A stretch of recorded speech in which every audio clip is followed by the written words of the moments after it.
Selvom de fleste af spillerne har nået pensionsalderen, så er petanque, som vi skal se nu, ikke udelukkende et spil for folk, som har fået gråt hår og kan huske, hvor de var, da John F. Kennedy blev skudt.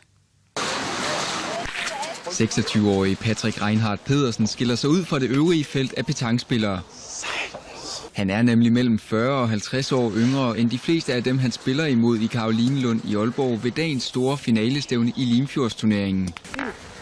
Det er jo på grund af min kære farfar, at jeg startede med det, og så fik jeg egentlig bare smag for det, og synes, det er en utrolig spændende sport.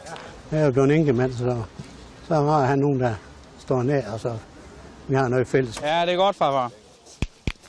Petanque er ikke nogen fysisk krævende sport. Ja, jeg vil også sige den ene. Til gengæld skal man tænke taktisk og koncentrere sig, og her har unge og ældre hver deres force.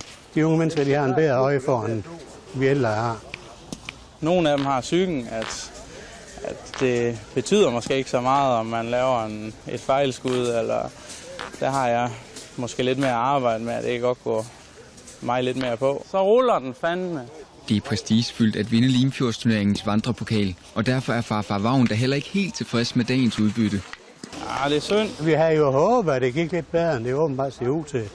Men de her tunge baner, de passer ikke os. Og vi har nogle dejlige fast baner oppe ved os. Så det er som at gå i. Og kræfterne kan ikke slå til, så vi er gamle til at kan kaste helt det ud i det bløde lort der. Så er det godt at have lidt unge kræfter med? Ja, det er bestemt. Farfar Vagn nyder altså at have sit barnebarn med på holdet, og Patrick deler glæden ved et fællesskab på tværs af generationer.